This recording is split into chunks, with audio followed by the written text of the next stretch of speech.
Was your Tyler's back with my continuation of my 2010 year in review with No Surrender. This did not feel like a pay-per-view, and let us remind you, this is a go-home pay-per-view before Bound for Glory, which we'll get to that. And the reason why, no world title. Before that, September 5th, in the Impact Store in Orlando, Florida. And the reason why there's no world title because Rob Van Dam got attacked by Abyss off camera when Abyss bloodied him with Janice off camera. And the reason why Rob Van Dam was taken off because he needed time off. Problem is, he's with the company for what? March, April, May, June, July, August. Like 6 months. Like, why can't he just drop the belt to Abyss at Victory Road? So I did this whole tournament thing, which we'll get to that later on. And yeah. And there was only 2 title matches on this show. 2 title matches. Back to back. This was the last time we saw only 2 title matches back to back being defended back-to-back on a pay-per-view was, I want to say, Elimination Chamber 2018. Yeah. I think it was the other time. Correct me if I'm wrong. That was the other time that 2 titles were defended back-to-back. Which we'll get to that right now. For the TNA World Tag Team Championships, the Motor City Machine Guns defeats the Young Bucks. The Young Bucks. All you AEW fanboys. That's what I think of AEW right now. This match was... I think their Destination X match was better than this match. And they have another match at Bound for Glory and Final Resolution, the end of the year. This was fine. A 6 out of 10. And yeah. Anyways. Next match is for the X Division Championship. Douglas Williams defeats Sabu to retain the X Division Championship. Sabu in an X Division Championship match in 2010. Hey, he's a high flyer. I can't let him go. It was actually a good match. And people say, oh, Sabu is only for hardcore spots. Bull fucking shit. He can have a good match without weapons. Okay? I give this a 7.5 out of 10. Probably the best X Division title match in 2010. God, the X Division at this point was bad. And that was your other title match for tonight. The rest are not title matches. Especially one who is a championship going into this show. We'll get to that match. Velvet Sky defeats Madison Rain. Enough said. 2 out of 10. Bad. Then we get a Falls Count Anywhere match. Abyss defeats Rhino.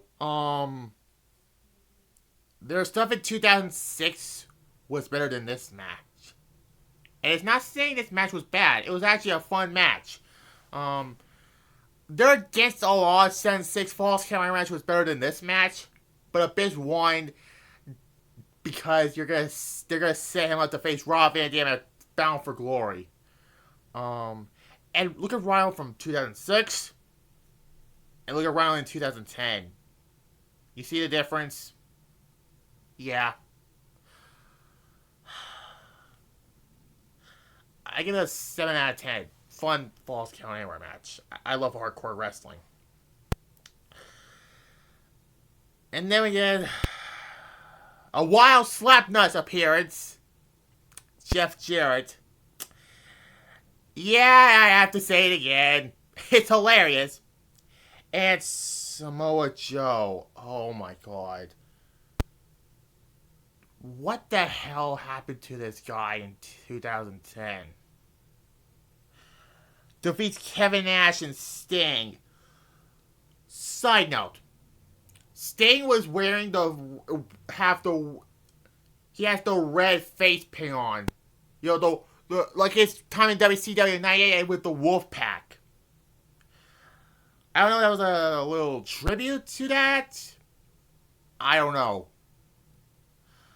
So it's like the two members of the Wolfpack, basically. I don't understand why Jeff Jarrett and Sting are continuing their feud in 2010 in TNA. Although it wasn't as random in 2022 in AEW when Jeff Jarrett came there and wanted to rehash his feud with Sting. I still don't understand why. This tag match was forgettable. A 4.5, and Samoa Joe actually got the victory in this match at least. Wait till Bound for Glory when they fuck him over. Oh, that fucking... Oh my god. Anyways, then we get an I Quit match. You know how much I fucking hate I Quit matches. With AJ Styles, who I believe they renamed it the Television Championship at this point. They renamed it a few times. It went from the Legends Championship to the Global Championship and now the Television Championship. This belt is a pointless piece of shit. And look at what... And let me remind you, look like earlier in 2010, AJ Styles was the World Champion. Going into September, he's the meaningless TV champion. He actually defeated Tommy Dreamer clean in this I Quit match. Because AJ Styles was a heel. And Dreamer was the babyface in this match. But this was the beginning of the Fortune versus Evie 2.0 feud. That led to Bound for Glory. Or no, Turning Point rather, but... Yeah, AJ Styles actually won this I Quit match. AJ Styles is another person who has never lost an I Quit match. I mean, he beat Booker T at Sacrifice the prior year, even though he didn't make Booker say I quit. Here, and 2011 Bound for Glory against Daniels. Yeah. Yeah, you didn't notice that. Yeah, you did not know that AJ Styles has never lost an I Quit match. But here's my biased opinion. AJ Styles is way better as a babyface than a heel. Yes, I said it. Unlike this man, he's way better as a heel than a babyface. Yes, that was Randy Orton. But yeah. This is actually a very good I Quit match. An 8 out of 10. Probably a little better than the Cena Batista match. I don't remember when I ranked that match. But yeah. Although, I said this before, AJ Styles is way better as a babyface. Fight me. Anyways. And then we get another World Championship tournament. And then we get the first of the two World Championship tournament matches. And there's a stipulation, Kurt Angle's career is on the line. I swear to God they've done this with Victory Road and here in Bound for Glory also. But this match with Kurt Angle and Jeff Hardy was halted by the 3 time limit draws. 3!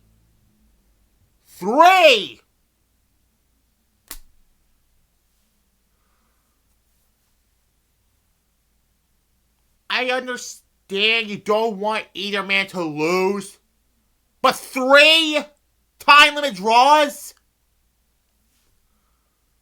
That is fucking overkill. Um, 7 out of 10 I give it because of those 3 timely draws. And yeah, this led to... we'll get to Battle for Glory later. Sooner or later. But yeah. And then the main event. Yes, this is the main event of No Surrender 2010. Another World Championship Tournament semifinal match. Mr. Anderson defeats D'Angelo De Niro. I'm not fucking kidding you. This main event No Surrender 2010. They also main event against the Lost 2010 also. Boy. Why? This was not good. A 3 out of 10 I'm giving it. This was not a good main event. And that's how you show close. This was not a good show. I'm just being perfectly honest. Although it was better than Genesis 2010. This gets a 2.5 out of 10. Because of AJ Styles and Tommy Dreamer, basically. So, next on the docket is Night of Champions. With Rhino winning the WWE Championship in the main event. Spoiler alert. Because they spoiled it on the fucking cover. Why do they have to... Why? Why is it a good idea to spoil the fucking main event of your pay-per-views?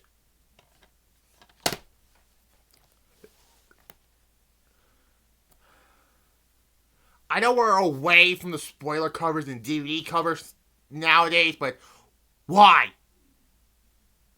There should never be a...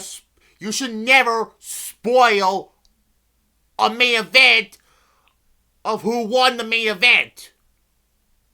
That is cheap and stupid. Well, but anyways, Night of Champions next. And then it's up to October.